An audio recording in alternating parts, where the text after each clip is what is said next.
Thank you. Please take your seats.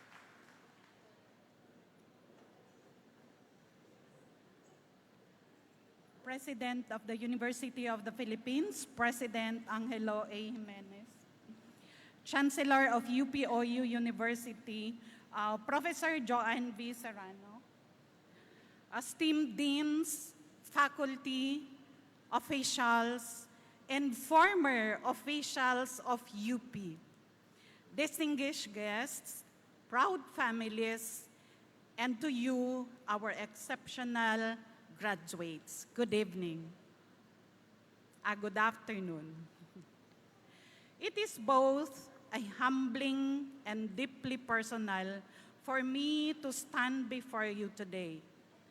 Coming back to the UP Open University as a commencement speaker is not just an honor for someone like me, isang probinsyana na galing doon sa bundok sa Tinok, Ifugao. It is a homecoming, a reminder of how education can transform not just on a life, but entire communities. I finished my BS Social Work by being a working student. Naglaba, nagtinda, para lang po makatapos. And immediately began my journey in public service, armed with only a dream and passion to serve.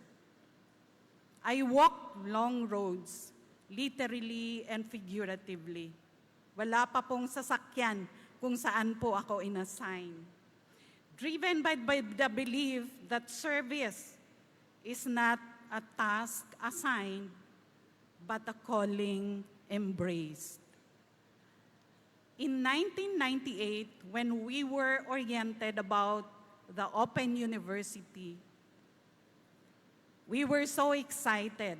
And in 2000, when I entered the UP Open University as a working mother, a young social worker, and a public servant striving to grow, I found myself in academic community that did not teach, but it understood. I was welcomed into a learning environment built for those who, like me, juggled responsibilities and struggled with finances. Ganon din po ba kayo? But I refused to let go of the desire to learn. UPOU gave me the space to expand, to be a student after work, to be a mother on weekends, and to be a social worker every day. What I learned here became the foundation of the leadership I now carry at the Department of Social Welfare and Development. Today, I speak not only as a leader, but as someone whose life and service were shaped by this very institution.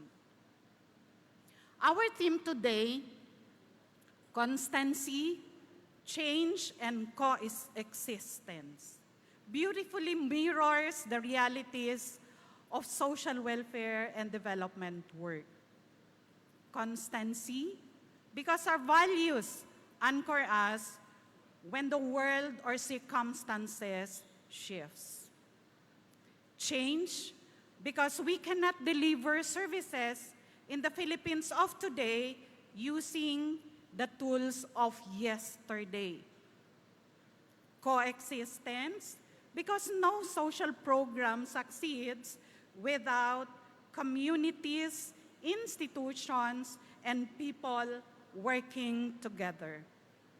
These principles do not exist only in theory. They are alive in the daily work of our frontliners, implementers, leaders, and support staff, many of whom are your fellow UPOU graduates. Allow me to highlight something truly meaningful. The partnership between UPOU and DSWD has become one of the strongest bridges between academe and public service. Over the years, this collaboration has built the capacities of thousands government workers. From social welfare aid in our office, from social welfare aides and house parents, to community facilitators, program implementers, and the supervisors.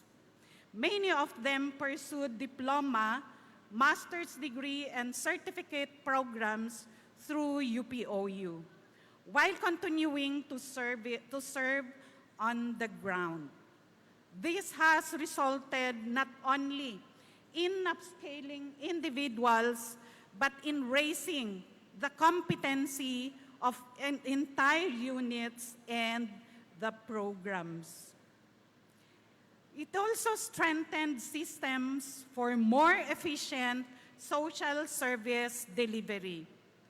Through research collaborations, policy discussions, and knowledge sharing initiatives, UPOU has helped shape more responsive frameworks for social protection, community-driven development, and digital governance areas essential to our mission.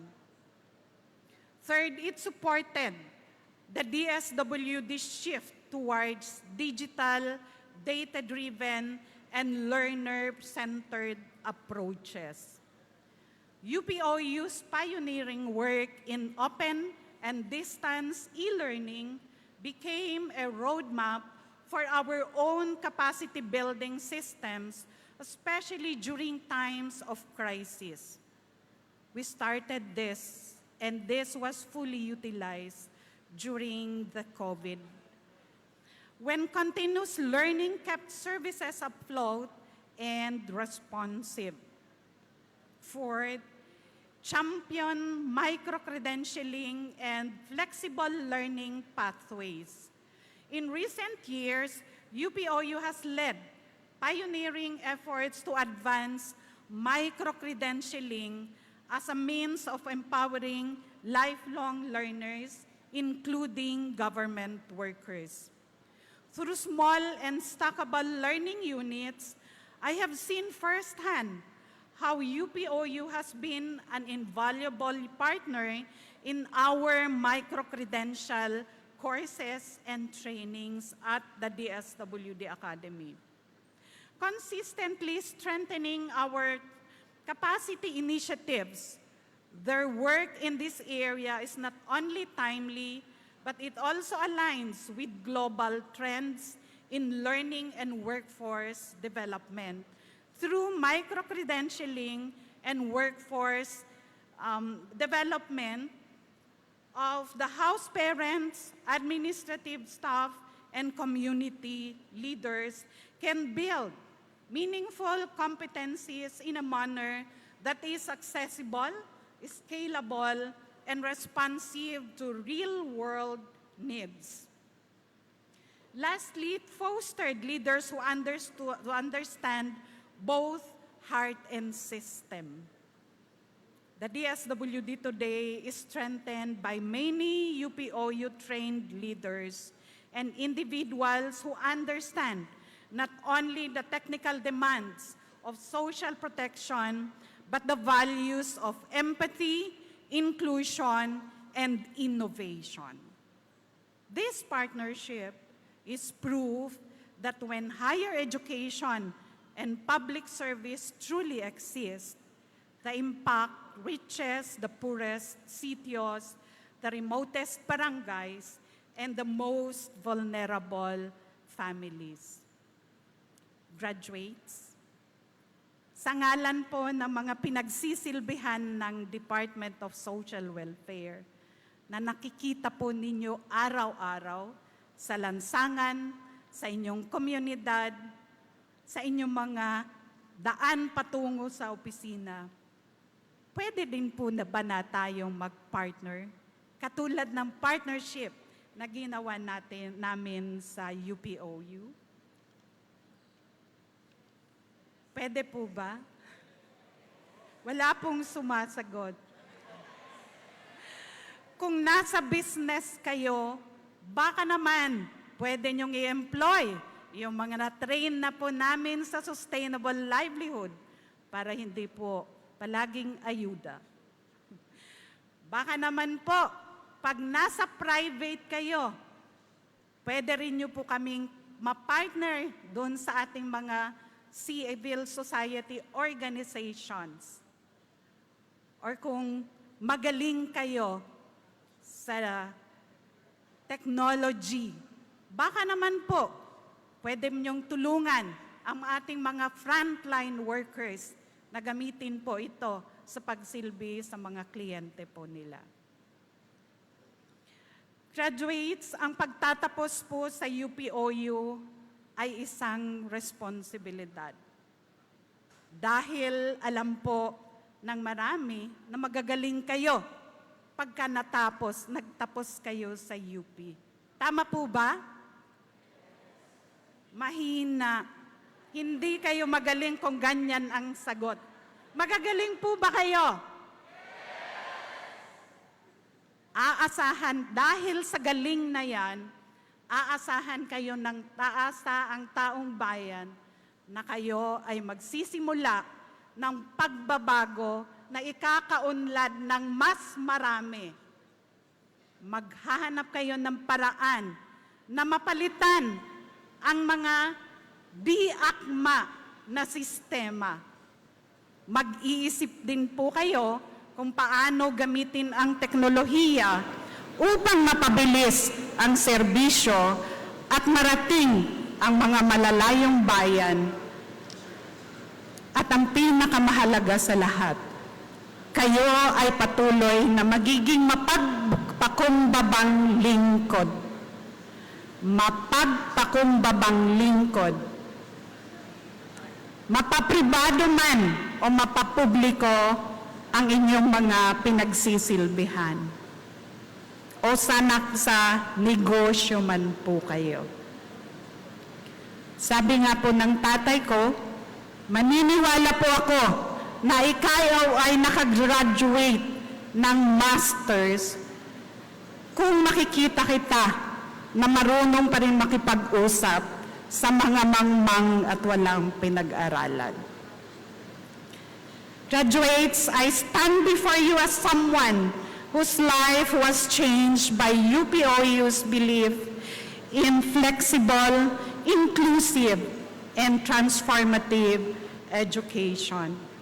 As you step forward, I ask you to carry this with you. Hold on to constancy, your integrity, your compassion, your purpose.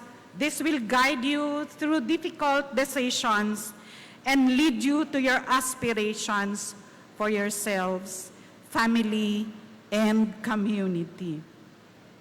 Embrace change. You are graduating at the time when society needs fresh ideas, digital, community-based, innovative approaches that challenge old systems and mindsets. Choose coexistence. Collaboration is not optional these days. It is essential. Seek partnership, build networks, and empower others. Remember, leadership is not defined by position, but by impact. And impact begins when we allow our learnings to serve others. To all of you, UPOU Class 2025, you are the future of public service, social innovation, and knowledge creation. Palakpakan naman ninyo ang inyong mga sarili.